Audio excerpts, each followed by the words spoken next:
Kami mematahkan segala roh-roh kesuaman yang sementara beredar di kota biak ini.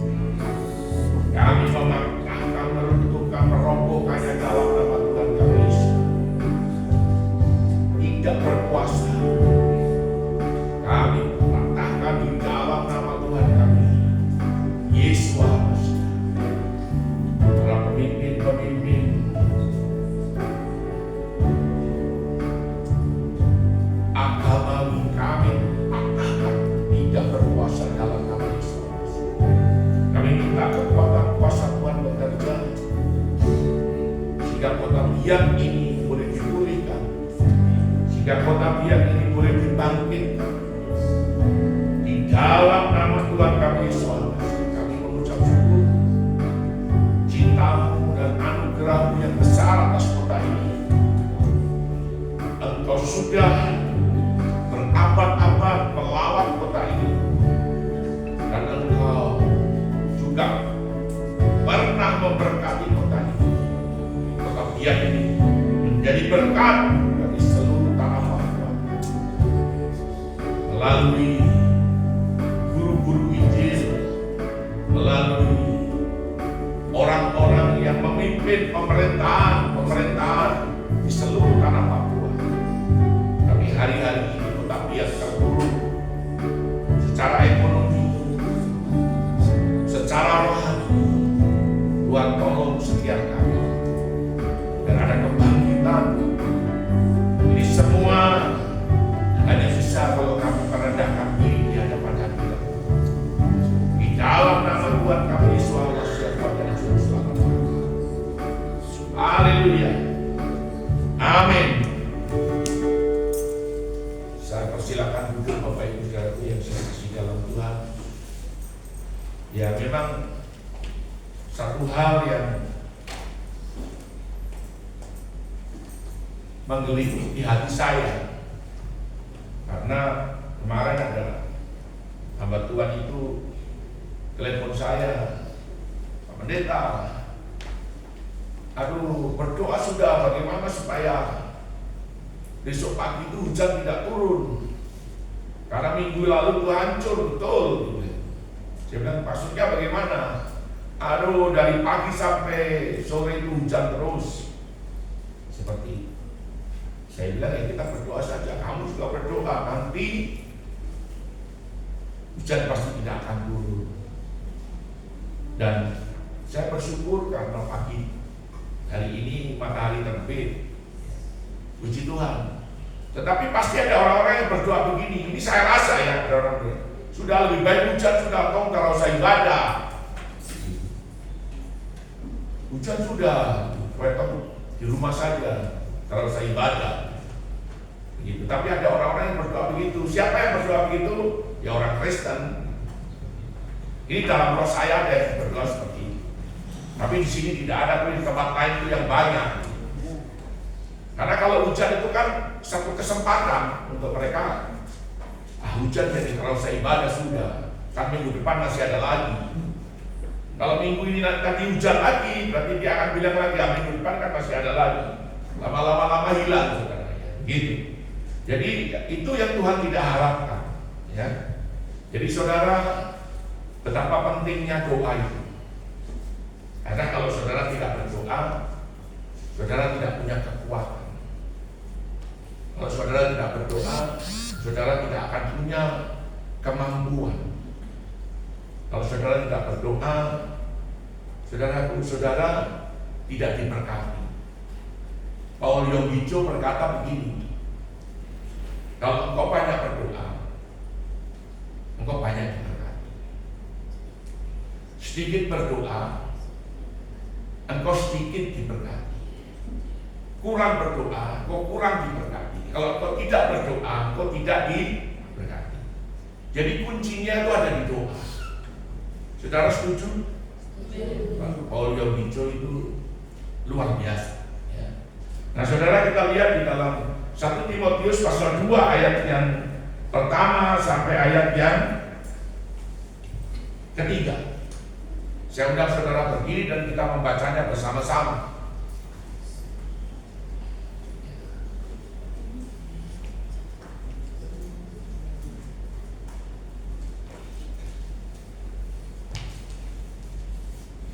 perikopnya di atas mengenal doa jemaat.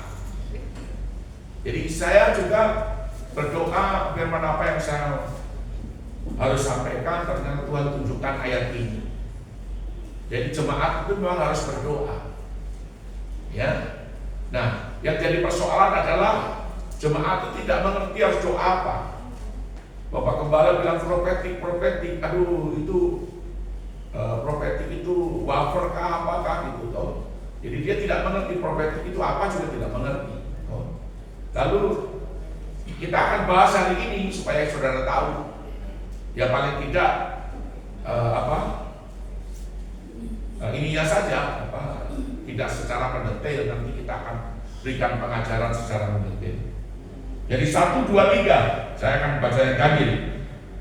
Pertama-tama aku menasihatkan, naikkanlah permohonan, doa syafaat dan ucapan syukur untuk semua orang, untuk raja-raja, untuk semua pembesar, agar tidak dapat kebingungan dan tentram dalam segala kesolehan dan kehormatan. 3. Itulah yang baik dan yang berkenan kepada Elohim, Juru Selamat kita, Ya, Tuhan. Ya, silakan.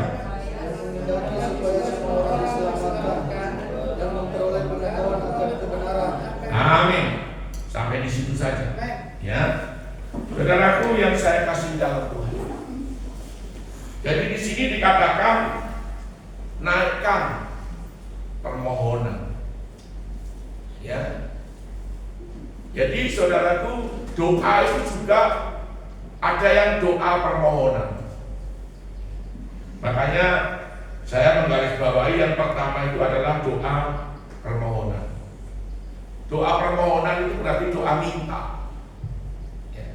Itu Matius 7 ayat yang ke-7. Coba saudara baca Matius 7 ayat yang ke-7. Coba Iman ditampilkan Matius 7 ayat ke-7. Mintalah maka kamu akan diberikan, carilah maka kamu akan mendapat, ketoklah maka pintu akan dibukakan bagimu. Iya. Yang pertama adalah mintalah. Oh, maka kamu akan diberi. Minta. Nah, saudara, saya sering di luar sana, bahkan dulu pernah ada keluarga saya yang Kristen, ya. Itu doa kok minta. Dia bilang katanya doa itu kok minta terus. Duh, kita ini siapa? Lalu Tuhan itu siapa? Kalau Tuhan itu Bapak kita, ya sudah sewajarnya. Kalau kita sebagai anak itu minta. Masa minta kepada orang lain kan tidak mungkin. Oh, berarti harus kita minta kepada Bapak kita. Anak pun tidak mungkin dia minta kepada bapaknya, tetangga kan tidak mungkin. Pasti kan Bapak. Seperti 5.000. Kalau Yonatan itu terkenal 5.000.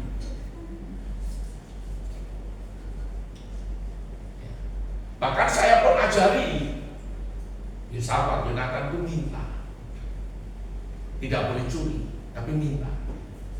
Masa Bapak tidak akan kasih kamu? Kalau Bapak bisa kasih, Bapak akan kasih, kan begitu.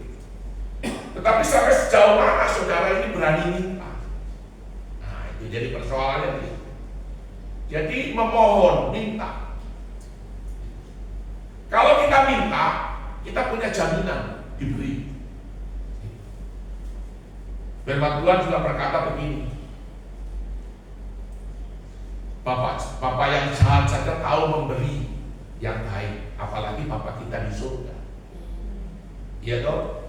Kalau kamu minta ikan, tidak mungkin kamu dikasih ular. Ini Bapak yang jahat loh. Apalagi Bapak kita di surga, apalagi Bapak kita yang baik. Toh? Jadi kalau kita minta ikan, pasti dikasih ikan. Kalau kita minta uang, pasti pasti dikasih uang. Saudara percaya? Kita minta. Kalau kita sakit, kita minta. Memang satu pergumulan. Gitu. Seperti waktu saya sakit, itu pergumulan. Saya berdoa 3 tahun itu bukan doa yang mudah. Istri saya juga waktu sakit, juga kita minta. Istri saya tuh sudah lumpuh, sudah nggak bisa digerakkan, kakinya udah nggak bisa. Tetapi karena kita minta, jadi waktu dia sakit sudah nggak bisa digerakkan, dan saya mulai berkata-kata dalam nama Tuhan Yesus, dalam nama Tuhan Yesus. Saya mulai gerakan kakinya, terus akhirnya kakinya menjadi lancar kembali. Hanya gini pakai saja. Sampai yang terakhir saya ajak untuk dia duduk bisa, lalu berdiri. Berdiri itu begitu berdiri saja tuh kayak orang mandi, keringatnya itu penuh dari kepala sampai tubuhnya, sampai badannya itu, pakaiannya itu basah kuyup dengan keringat. Jadi gemetar. Pertama dia berdiri itu gemetar seperti itu. Lalu saya bilang puji Tuhan. Kemudian saya mulai minta Tuhan, dia kalau sudah berdiri saya minta dia jalan. Saya angkat lagi, saya tarik lagi, dan dia berdiri. Lalu dia mulai jalan. Jalannya bukan langsung jalan begini, enggak. Jalan itu pelan. Kayak orang tua yang sudah lentai. Gitu. Lama, akhirnya bisa jalan. Ya kalau sudah bisa jalan, puji Tuhan. Karena kita mau berangkat ke Surabaya untuk mengecek penyakitnya, ini penyakit apa. Nah, setelah bisa jalan, berarti kan dia bisa duduk di pesawat. Kita tidak perlu bayar 4 kursi. Kantor Pakti mengatakan, Pak, kalau dia nggak bisa duduk, Bapak harus bayar 4 kursi. Kursi pesawat 4, dari 1, 2, 3 ini dipakai untuk berbaring. Tetapi karena dia bisa duduk, maka kita apa? Cuma bayar 2 saja. Ya memang pertolongan itu ada. Pertolongan itu di tim Merpati itu ada namanya RAM. RAM itu adalah orang yang diberikan tugas untuk menolong orang, bahkan mengangkat orang yang sakit ini dari pesawat menuruni tangga, dipandu. Pegang kiri dan kanan, lalu dia dibawa turun seperti itu. Lalu dinaikkan kursi roda, lalu mobil Merpati juga siap.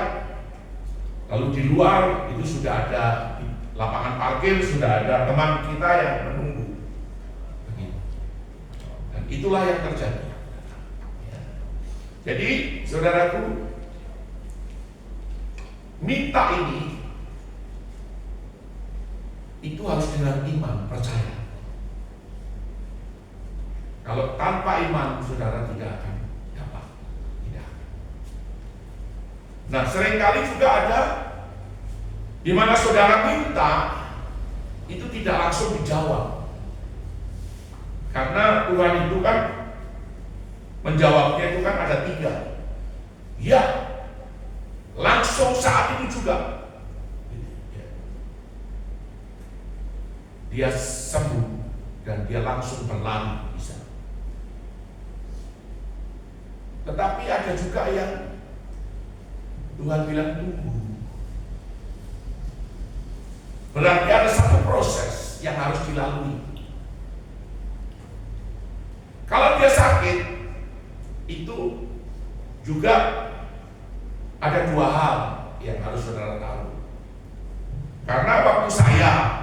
sakit, itu saya disembuhkan Tuhan secara mukjizat.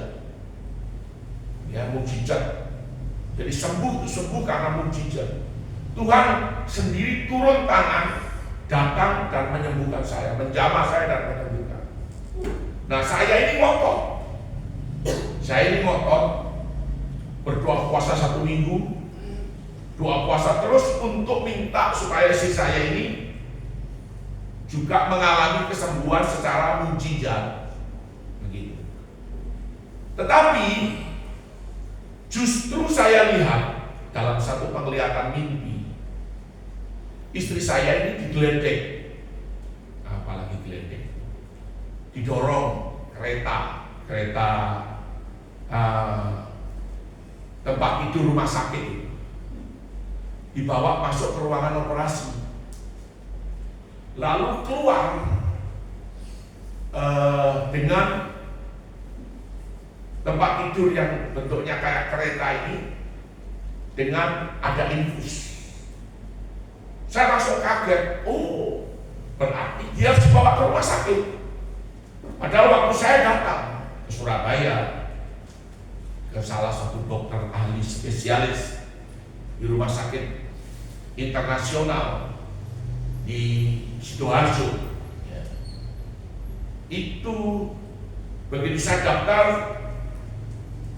untuk, dokter bilang nanti 1-2 hari kembali, tapi saya tidak kembali. Saya pergi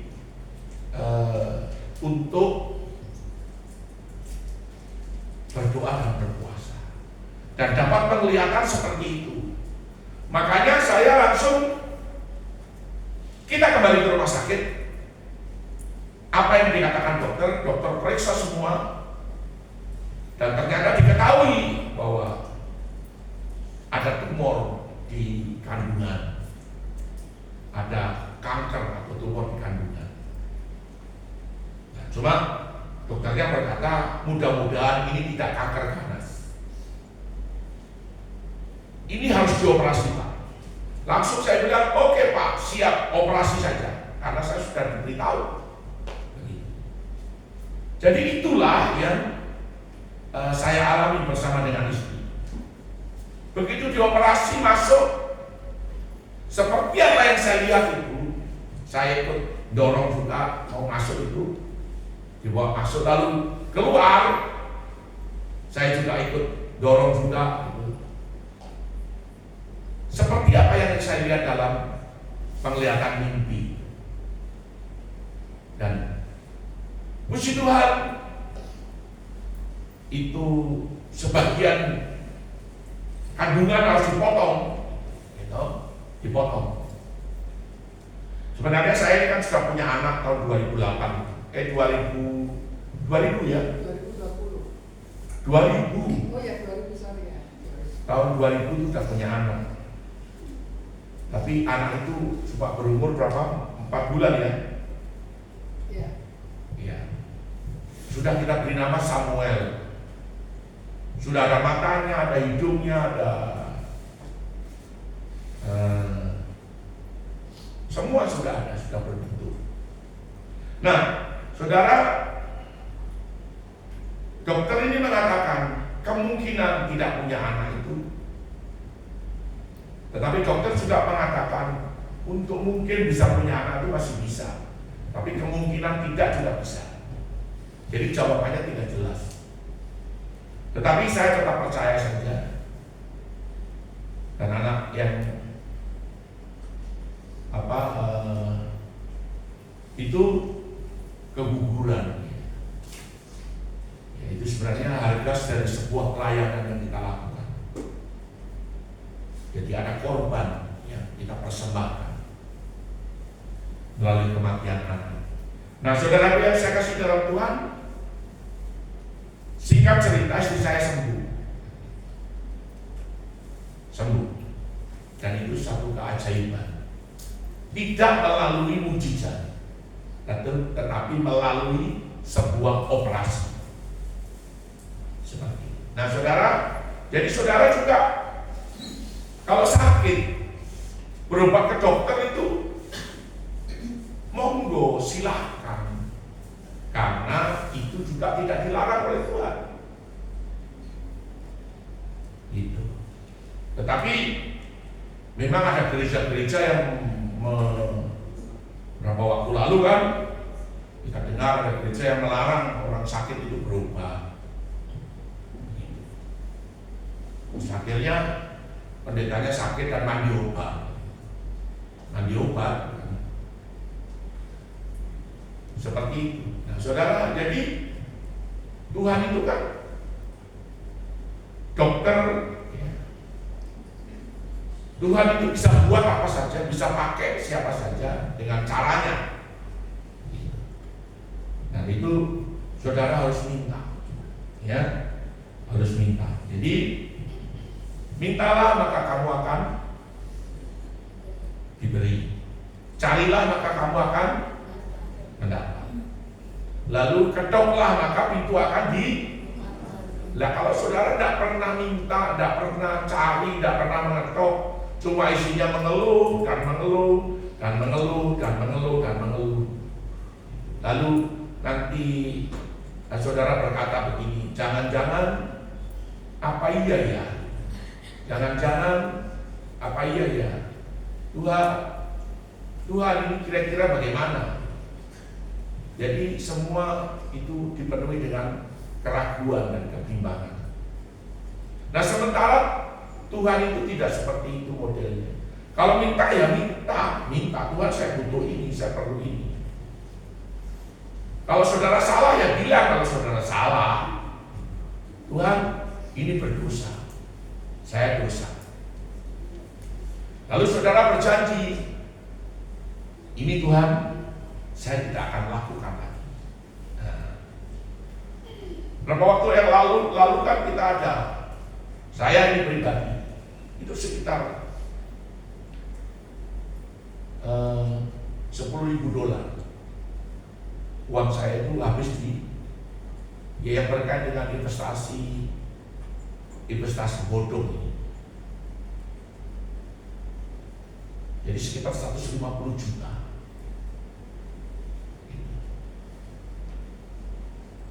Toh saya sudah tidak mau.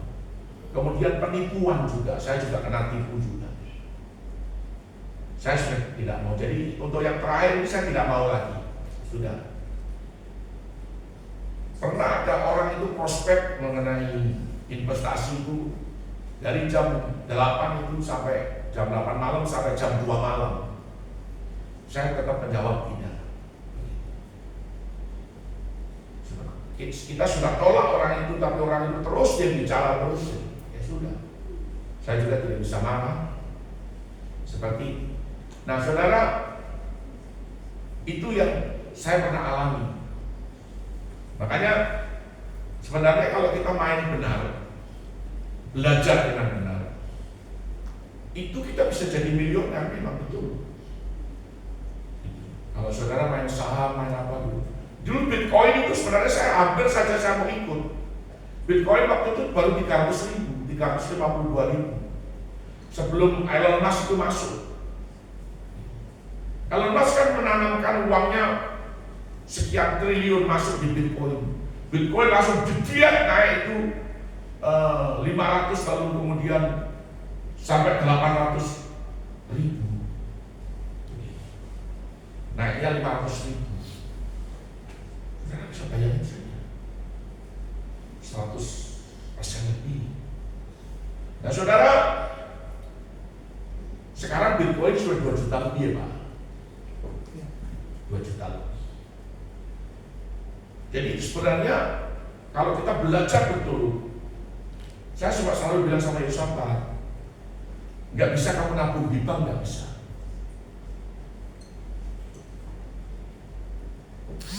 Lihat saham.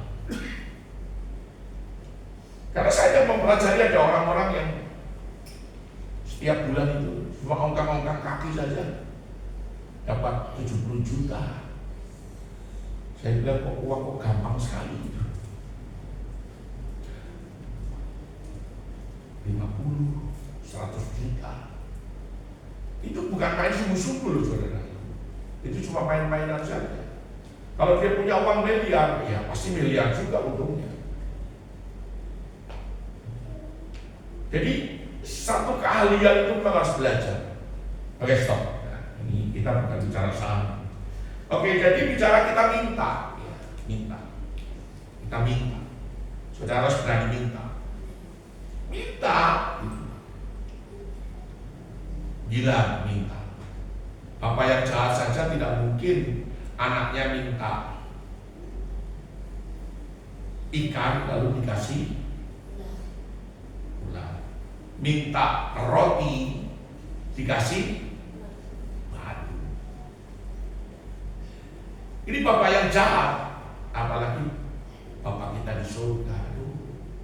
Bapak yang penuh dengan kasih, kelembutan, kemurahan, anugerah, perkenanan. Itu tidak ada perkara yang mustahil. Amin. Nah, kemudian yang kedua adalah doa syafaat. Nah, doa syafaat itu doa yang bagaimana? Doa syafaat itu bukan berdoa minta-minta, itu bukan, tapi doa untuk orang lain. Doa untuk satu bangsa. Doa untuk tetangga yang paling dekat, ya tetangga, saudaramu, siapa, lalu untuk kampungmu, untuk negaramu, untuk bangsa lain dan sebagainya.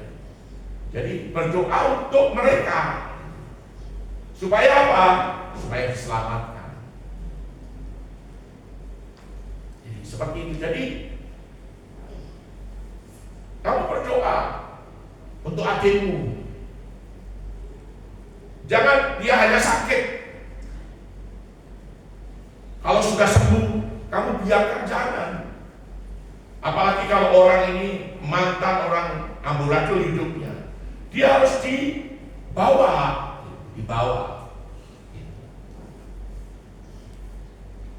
Harus dibawa untuk mengenal Tuhan. Kalau kau sendiri tidak bisa, kamu bawa dia ke gereja. Bagaimana caranya kamu harus bawa dia ke gereja supaya dia tahu dan kenal Tuhan. Kalau dia belum dibaptis, harus dibaptis, kan begitu. Kalau dia sudah mau mati saja, didoakan bisa sembuh, masa dibaptis tidak mau? Harus dibaptis. Sebab baptis itu tanda untuk orang masuk surga. Jadi saya bicara ini seperti itu. Jadi contohnya ya, seperti Abraham. Abraham itu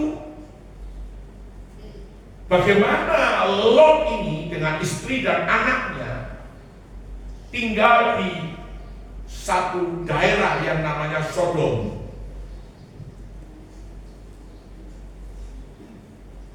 Itu adalah lembah Yordan. Lembah yang sangat hijau. Lembah yang memang diberkati, tetapi kejahatan, kehidupan, dosa Sodom itu sudah mencapai Tuhan, dan sudah tidak ada lagi toleransi, tidak ada. Tuhan akan memusnahkan kota Sodom. Dan firman Tuhan itu ya dan amin. Tidak pernah Bapa itu di dalam Amos 3:7, tidak pernah Bapa itu mengambil satu keputusan tanpa memberitahukan kepada hamba-hambanya, itu tidak pernah. Dia pasti akan kasih tahu begini. Dan Abraham itu tahu. Makanya Abraham duduk dan berdoa. Dan itulah doa syafaat. Saudaramu sakit, saudara duduk dan berdoa. Tungguin dia dan saudara berdoa. Mensyafaatkan dia untuk satu kesembuhan. Seperti itu. Saya juga tidak tahu. Kemarin itu saya bilang, aduh, banyak bahan dari Tuhan, tapi ini kita saya pukul apa nih? Jadi, dari kemarin siang itu saya doa. Tiba-tiba muncul ayat ini. Kalau khotbah itu gampang, tapi apa yang menjadi keinginan hati Tuhan itu yang susah. Oh, orang itu bisa khotbah hebat-hebat bisa. Jadi saudara, Abraham mulai duduk dan bernegosiasi. Tuhan, kalau ada orang benar 50, apakah engkau juga mau membinasakan, menunggang balikkan kota Sodom? Tuhan bilang tidak. Lalu Abraham doa lagi begini, kok tidak ada 50? Tuhan, kalau ada 40, kok tidak ada juga 40? Turun lagi, Tuhan 30. Tuhan selalu jawab begini, kalau ada 30 orang, aku tidak akan membinasakan. Lalu turun, saudara, berapa? 20. Lalu turun lagi, berapa? 10. Bahwa ternyata di kota Sodom ini tidak ada 10 orang benar, itu tidak ada. Coba saudara lihat ayatnya di dalam Kejadian pasal 18, 24 sampai 32. Tidak ada, saudara. Tidak ada.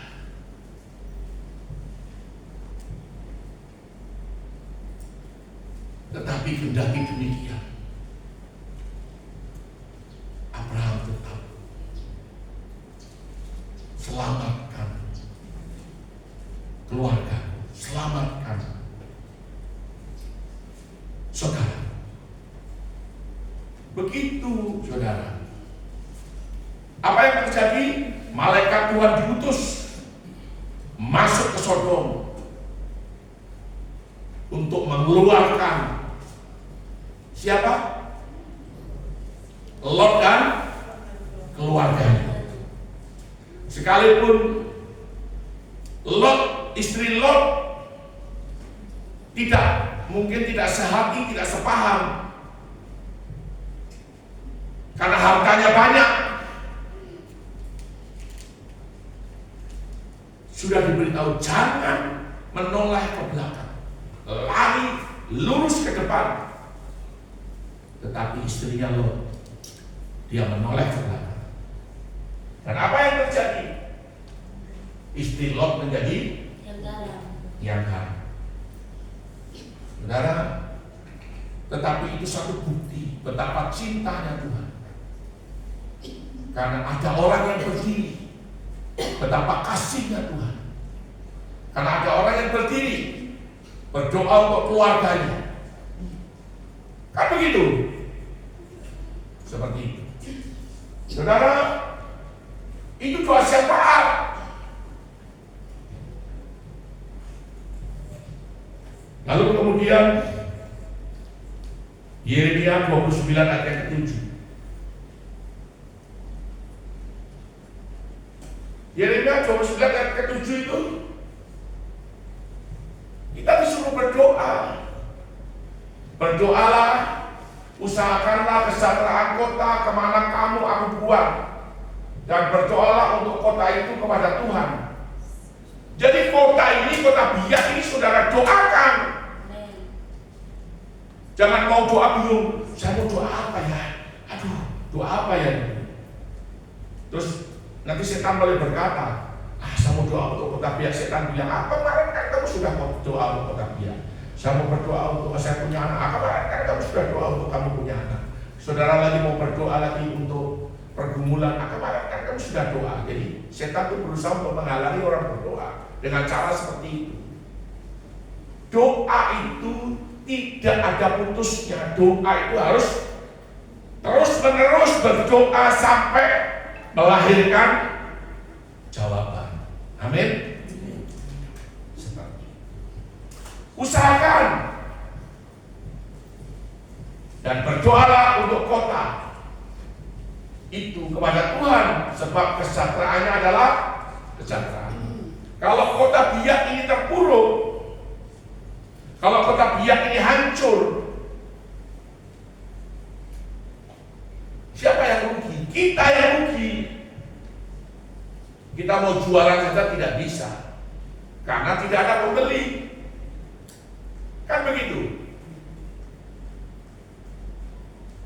Paling orang nanti berebut jadi polisi, orang berebut jadi tentara, orang berebut jadi pegawai negeri, orang berebut, ya pegawai negeri itu kan jalurnya banyak, pokoknya berebut jadi pegawai negeri. Itu kan terbatas, cuma sekian persen saja. Tidak ada pekerjaan lain, tidak ada. Akhirnya apa? Orang jadi pencuri. Pencuri kiri kanan. Seperti itu. Dan orang sudah tidak lagi takut akan Tuhan, tidak lagi. Ini yang saudara harus pahami dan saudara harus mengerti. Doakan anakmu terus doakan. Tapi setan bilang, sudah kan kemarin kamu sudah berdoa, sudah cukup itu. Saya pernah di Wapoka itu, ada orang Filipina.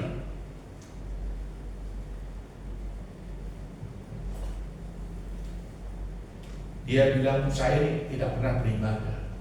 Saya kalau ibadah cukup 1 tahun 1 kali. Kamu tahu? Dia bilang begitu.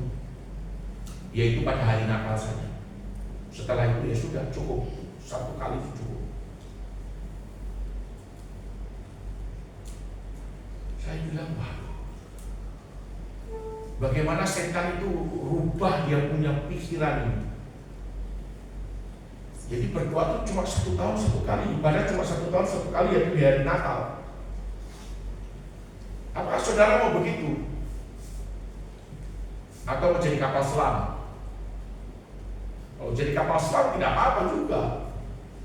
Kapal selam itu kan dia menyelam 3 bulan, tidak kelihatan. Nanti tiba-tiba muncul itu gelembung, ubluk. Dia muncul. Tiba-tiba muncul di gereja. Nanti muncul 1 minggu begini, hilang lagi dia. 3 bulan lagi hilang. Jadi kapal selam. Atau Kristen gerobak. Kristen gerobak itu maunya didorong terus.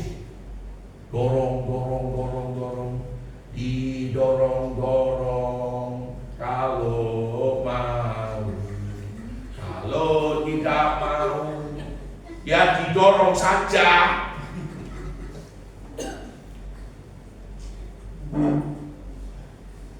Aduh, jangan begitu, jangan.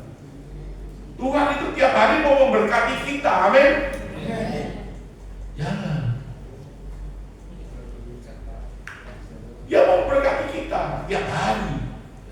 Pada saat kita tidur itu berkat Tuhan turun atas kita. Begitu. Atau Kristen pedati. Kristen pedati itu doka. Kalau di Jawa itu ada itu yang ditarik toh. Itu ada yang ditarik sama orang, juga ada ditarik sama kuda. Jadi ditarik, pokoknya ditarik saja. Tarik saja. Tarik dia. Ayo.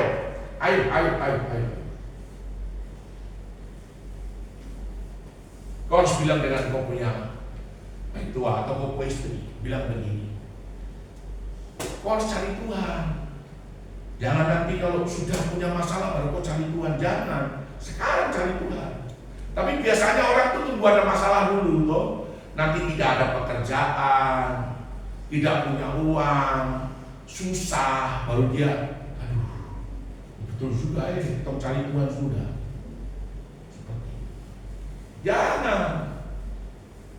Jangan model seperti itu. Jadi tarik suamimu, dorong dia, begitu. Tarik anakmu, dorong dia. Kita ini kadang-kadang pusing dengan anak-anak kita ini. Sudah kita tarik juga, sudah kita dorong juga. Jadi memang setan itu bekerja seperti itu.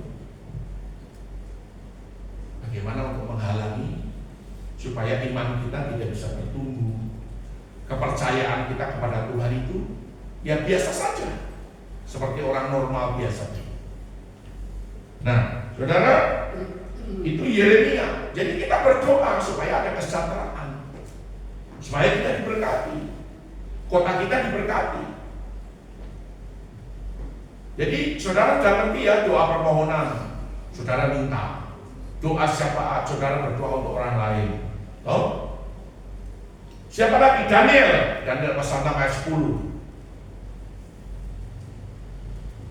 Daniel pasal 6 ayat 10. Itu berdoa untuk Yerusalem. Dia selalu, tiap hari Daniel itu selalu berdoa di tingkat langit, di lantai 2. Dan dia ada jendela di sana. Dia menghadap ke Yerusalem dan dia berdoa. Gitu. Tiap hari dia berdoa. Ya. Demi didengar Daniel bahwa surat perintah itu telah dibuat, pergilah ia ke rumah, dalam kamar atasnya ada tingkap-tingkap yang terbuka ke arah Yerusalem. 3 kali sehari ia berdoa berlutut, berdoa dan memuji Tuhannya, serta seperti yang biasa dilakukannya. Jadi sekalipun belum ada masalah, dia tetap berdoa. Apalagi ini ada masalah, yaitu dia ini difitnah. Berdoanya harus tambah kenceng gitu. Jangan tunggu masalah itu dulu datang. Anakmu terjerat narkoba, anak baru kita berdoa, kita nangis-nangis. Jangan. Suamimu digondol wewe gombel, suwangiga atau genderuwo perempuan yang cantik tuh. Jangan. Saudara harus berdoa.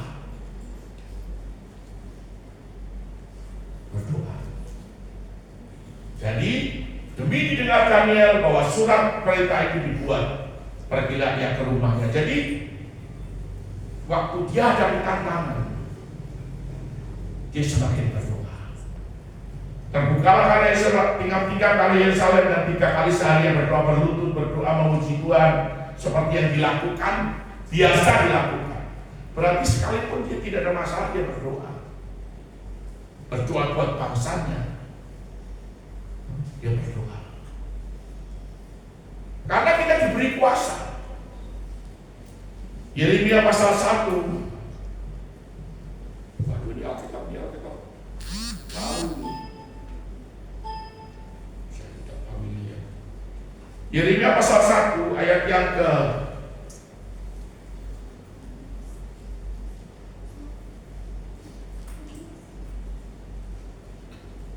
ayat yang ke itu mulai ayat yang ke-7, 8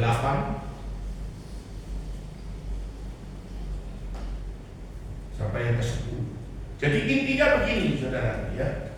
Tetapi Tuhan berfirman padaku, janganlah kau katakan aku ini masih muda, tetapi kepada siapapun engkau kuutus, haruslah engkau pergi, dan apapun yang kuperintahkan kepadamu, haruslah kau sampaikan.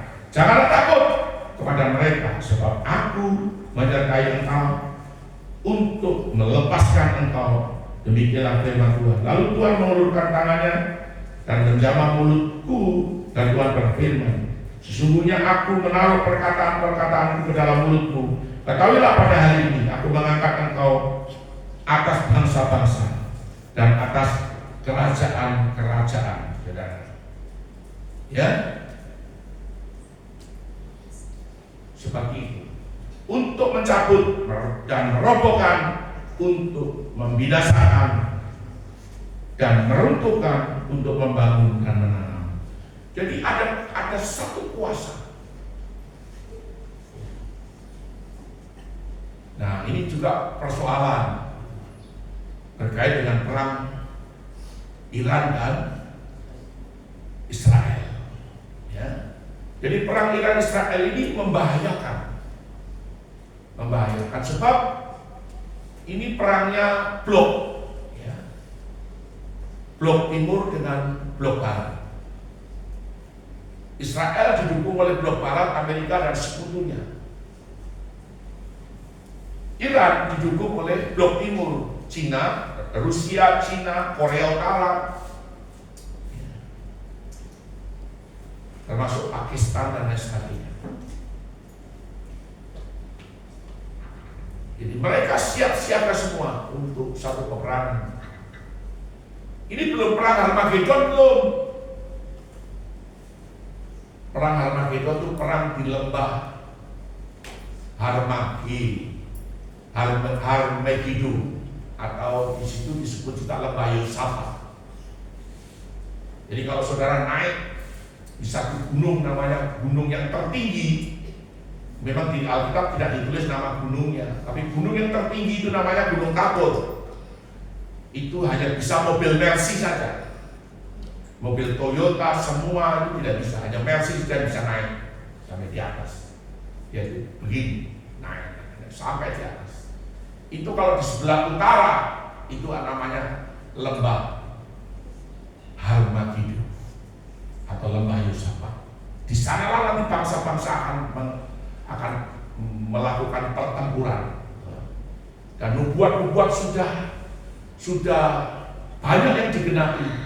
Ini hanya tinggal sedikit saja, karena dulu Sungai Efrat itu tidak mungkin bisa kering, tetapi tahun 2015 deteksi Sungai Efrat kering, dan tahun 2018 itu betul-betul Sungai Efrat kering, dipakai main sepak bola.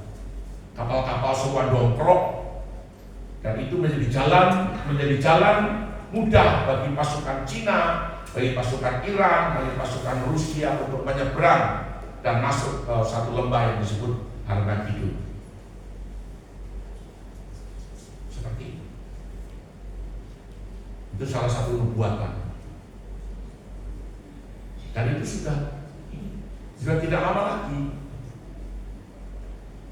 Kita tidak lama lagi, dunia ini tidak lama lagi selesai. Tetapi kita masih punya pengharapan, karena kita akan ada di dalam 1000 tahun bersama Yesus Kristus.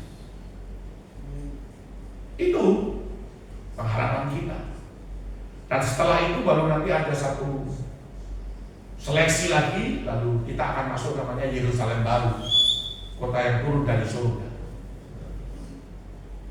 Jadi saudara, ada kuasa yang Tuhan berikan.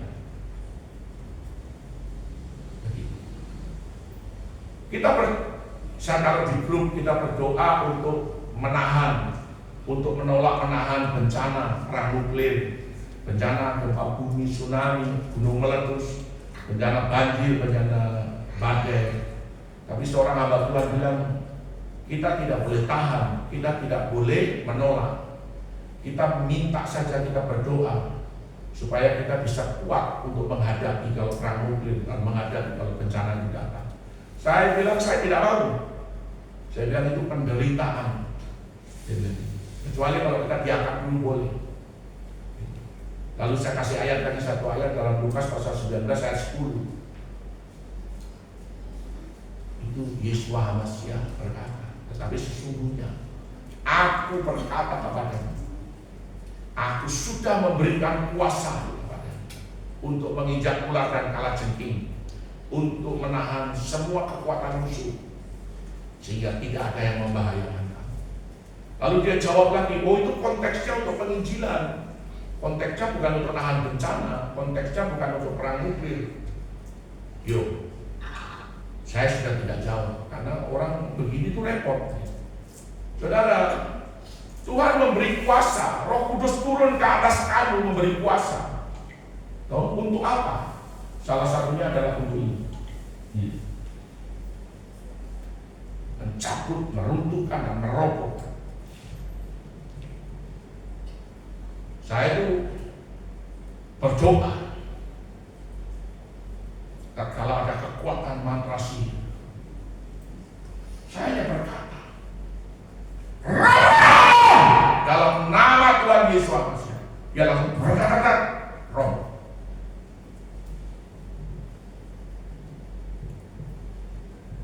Ini betul. Padahal mata saya sudah gelap. Hari itu mungkin saya mati. Tetapi kekuatan kuasa Tuhan itu luar biasa. Nah sekarang kalau dia bilang begitu, itu hanya untuk penginjilan saja. Itu adalah yang dimaksud musuh, itu adalah orang-orang internal, jadi dari orang Kristen sendiri dan orang yang di luar Kristen. Tetapi kuasa itu apakah tidak berlaku untuk kita minta perang itu ditahan? Karena belum waktunya Tuhan. Saya sudah tidak jawab lagi, saya sudah langsung tutup saja karena percuma. Dia kalau orang teolog itu seperti itu.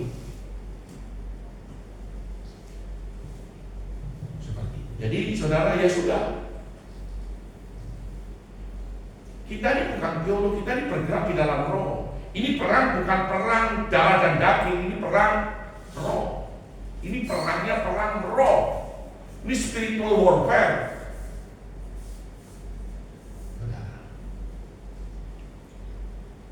Sampai sejauh mana banyak orang berseru kepada Tuhan. Belum waktunya Tuhan. Tidak akan terjadi perang. Gonjang ganjing ya. Nanti saudara tanya lagi, gonjang ganjing itu bahasa apa lagi? Gonjang ganjing itu kegoncangan. Itu goncangan yang hebat, goncangan yang dahsyat. Seperti ini. Jadi, saudara, kalau kita berdebat dengan orang yang belum kenal Tuhan, lalu bawa mereka masuk untuk menjadi umat Tuhan.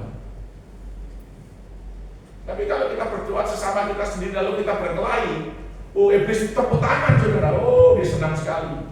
Begitu sudah bagus itu, kok bagus benci sudah, kalau perlu bagus pukul sudah.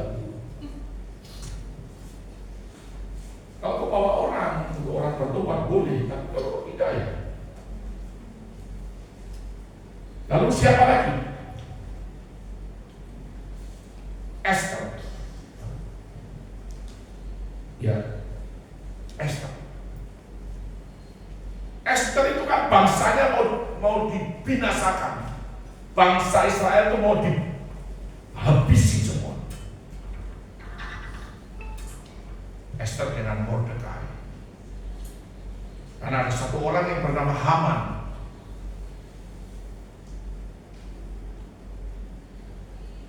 Tetapi Tuhan memutar balikkan keadaan. Amin. Saudara, itu siapa ini? Tetapi juga ada tindakan profetiknya. Ini kita belum berbicara tentang doa profetik, kita belum. Nah, dalam 1 Timotius pasal 2 ayat 1 sampai 4 itu, yang ketiga itu berbicara tentang doa syukur. Doa syukur. Orang ini lupa. Saya juga kadang-kadang lupa. Tapi kalau saya ingat begini, Tuhan, terima kasih sekali karena Kau pelihara saya. Jemaat kita ini kan bukan jemaat besar. Ini katakanlah jemaat kawanan kecil. Kalau dalam Alkitab ditulis begitu. Tetapi jemaat ini itu jemaat yang luar biasa. Sampai orang itu bertanya-tanya, dia dapat duit dari mana? Dia dapat uang dari mana? Bupati kasih uang kah? Atau gubernur kasih uang kah? Dia ada sponsor kah? Tidak ada.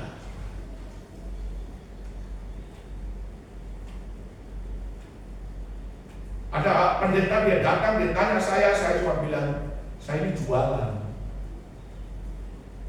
ayam panggang, jualan sate. Lalu ada sponsor, maksudnya bukan sponsor ya, ada orang-orang yang seringkali punya beban. Begitu. Saya beritahu kita akan buat acara ini, mereka langsung korban. Dengan saudara kira kemarin kita pelayanan di penjara itu 10 juta saudara itu. 10 juta itu sudah mirip sekali itu. Itu sudah diperas betul, 10 juta itu.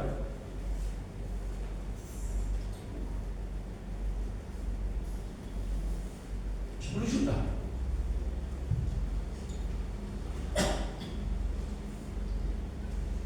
Orang yang ikut hadir di sana kan dia tidak tahu. Mereka pikir kita ini orang-orang kaya. Memang kita ini kaya betul. Kaya rohani, tapi nanti jasmaninya juga kita pasti akan kaya. Jadi, saudara, doa syukur itu penting sekali. Coba saudara baca dalam 1 Timotius 3 ayat 1 sampai 2. Ditampilkan saja. 1 Timotius atau 2 Timotius 3 1 sampai 2. 2 Timotius 3 bukan 1, salah. Kadang-kadang saya ini seperti itu sudah. Ketahuilah pada hari-hari terakhir akan datang masa yang sukar. Kemudian ayat yang kedua, manusia akan mencintai dirinya sendiri dan menjadi hamba uang.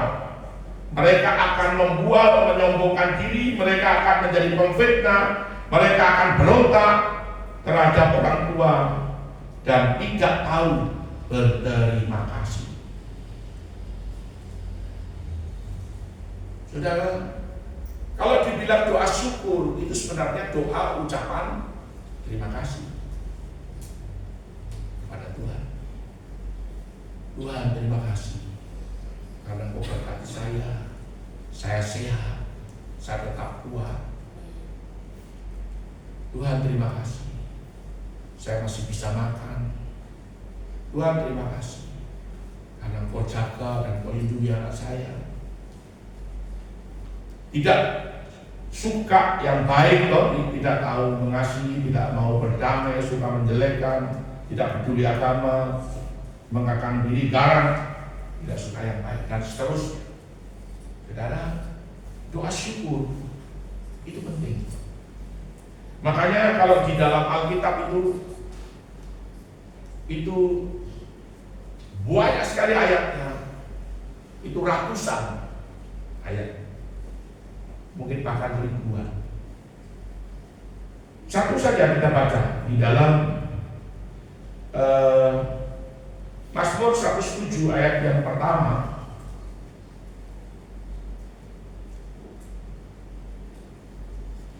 Mazmur 107 ayat yang pertama ini itu dikatakan dengan jelas. Sebab Tuhan baik, bahwasanya kasih setianya untuk selamanya. Ya.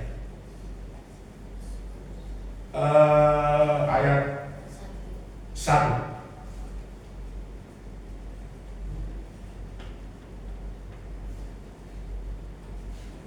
Bersyukurlah kepada Tuhan sebab Ia baik, bahwasanya untuk selama ianya. Ini ayat ini banyak sekali di dalam perjanjian lama itu banyak sekali. Dan ini memang Tuhan ajarkan kepada bangsa Israel itu untuk selalu mengucap syukur. Diajarkan pada saat di mana? Di padang gurun. Pada saat mereka ada dalam penderitaan, pada saat mereka ada dalam kesulitan, dan mereka ada dalam tantangan, di saat mereka ada masalah, mereka ada dalam kesakitan, mereka mengucap syukur kepada Tuhan. Amin.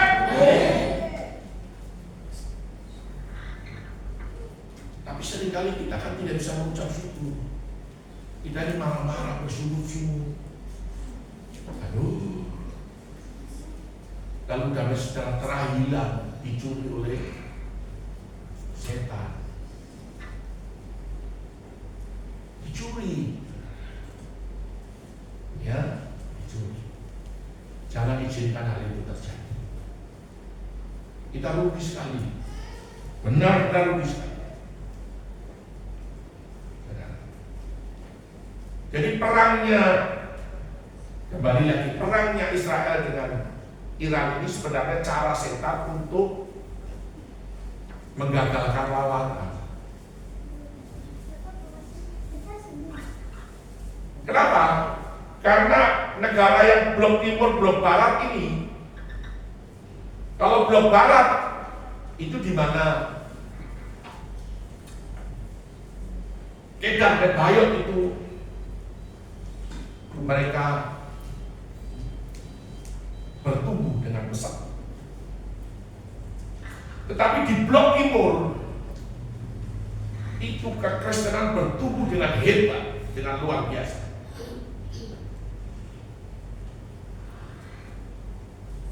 Saudara, di blok barat itu Inggris, Jerman, Prancis, gereja-gereja ditutup dan Kedah dan Bayot beli untuk dijadikan masjid. Inggris sudah 63% dikuasai oleh Kedah dan Bayot. Orang selalu dulu menginjil itu di 10 and 14 window. Nanti saudara tanya lagi apa lagi 10 and 14 window lagi. Itu di jendela 10 dan 40 derajat. Itu adalah di wilayah Asia,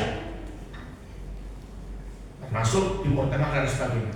Saudara tahu, sekarang ini mereka dilanda kebangunan rohani begitu hebat. Bangladesh, Pakistan, India, Indonesia itu nomor 1. Saudara harus tahu Indonesia nomor 1. Dilawat Tuhan. Ini belum yang terbesar. Saudaraku, kemudian Mesir, Turki, Ethiopia dan Irak, termasuk Iran. Iran saja itu presidennya kalau tidak salah Kristen. Perdana menterinya kalau tidak salah Kristen. Kalau tidak salah, saya belum cek lagi di Google. Saudara, jadi bagaimana setan itu mengadu domba ini supaya lawatan tidak terjadi. Ini harus dihentikan. Caranya bagaimana kita berdoa menghentikan perang Iran dan Israel supaya kemuliaan Tuhan dinyatakan. Mereka sudah terlanjur perang, sudah terlanjur menyakiti, sudah terlanjur banyak korban. Tetapi itu mungkin jadi satu jalan dan pintu untuk penginjilan itu dilaksanakan. Amin. Di Inggris ada orang-orang mulai bangkit. Harusnya para misionaris itu pergi ke sana, ke Inggris. Harus. Kalau saya diberi kekayaan, saya akan pergi ke Inggris. Saya bilang, Tuhan, saya mau pergi ke Inggris. Saya mau perintahkan Injil di sana.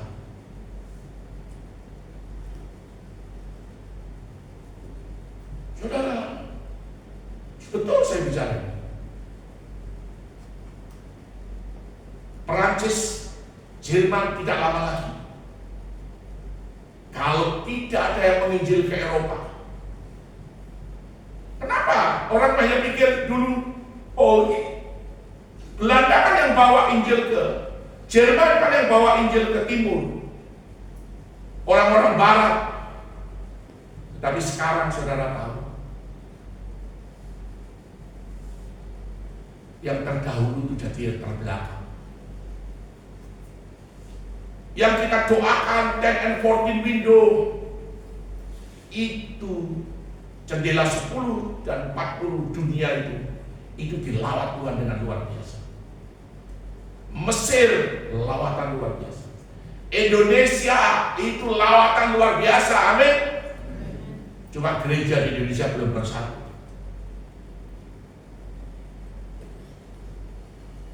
gereja yang punya uang mungkin triliunan. Kabar terakhir ini ada uang yang punya uang di atas 10 triliun gereja.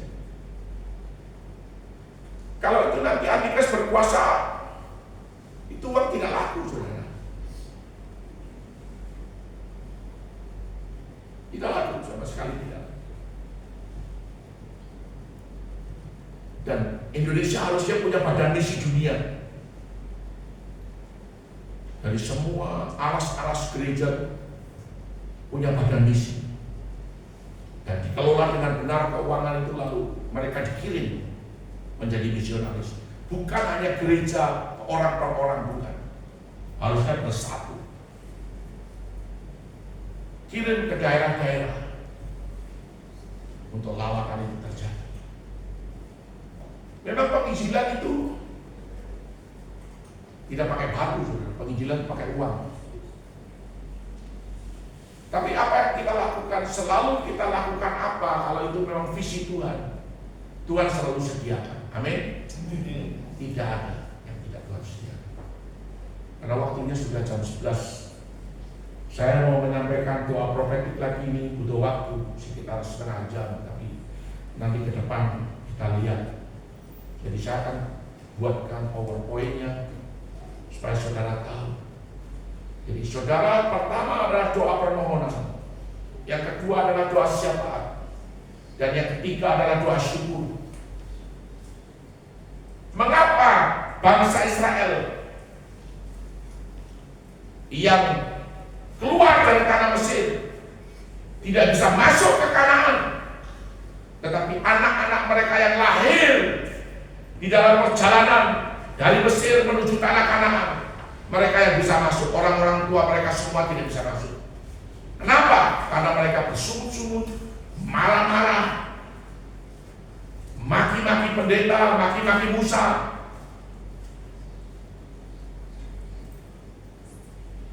Saudara, mereka tidak bisa masuk dan mereka semua mati di padang gurun. Tapi Kaleb, Yosua, dan anak-anak muda yang lahir semua di padang gurun, mereka yang bisa masuk. Saudara bisa bayangkan. Jadi kita harus mengucap syukur. Karena kalau saudara mengucap syukur, itu berarti saudara itu menyerahkan segala sesuatunya itu ke dalam tangan Tuhan. Engkau lepaskan dan engkau mengizinkan Tuhan itu bekerja atas hidupmu. Tetapi kalau kau sumut-sumut, karena bisa. Kalau kau sumut-sumut karena bisa, Tuhan mau bekerja karena bisa. Mengapa? Di dalam 1 Korintus pasal 10 ayat yang ke-13, bukan 1 Korintus pasal 10 ayat yang ke-10 mulai dikatakan bahwa mereka ditakut ular beludak,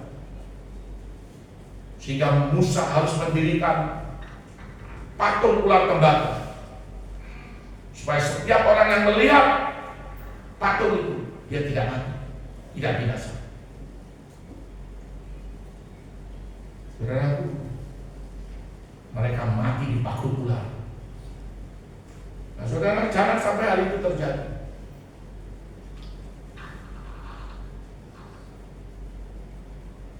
Saudara, kalau hidup dalam dosa, berhenti sudah. Berhenti. Karena kebenaran itu meninggikan derajat bangsa. Tetapi dosa itu noda bangsa, merusak bangsa. Kalau orang tuanya berbuat dosa, anak-anakmu akan rusak. Pemimpin berbuat dosa, maka rakyatnya akan hancur.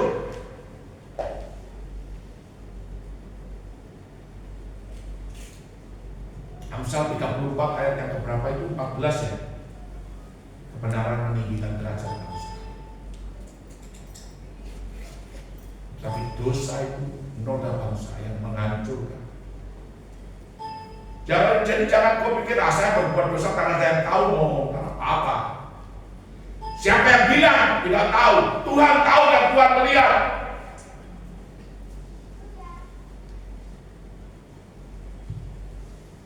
Seperti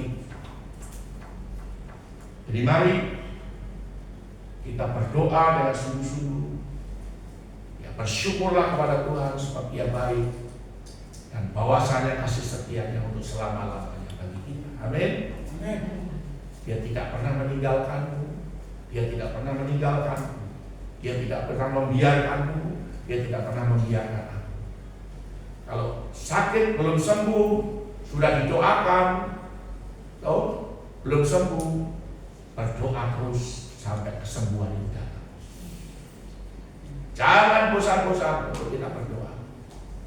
Seperti seorang janda yang datang kepada hakim yang lalim.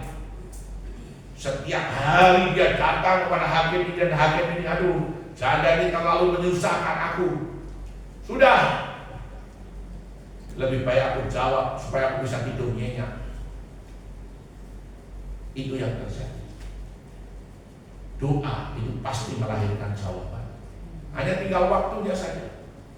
Cepat atau lambat waktunya itu saudara yang dan saya yang menentukan. Amin. Puji Tuhan, Tuhan Yesus memberkati. Shalom.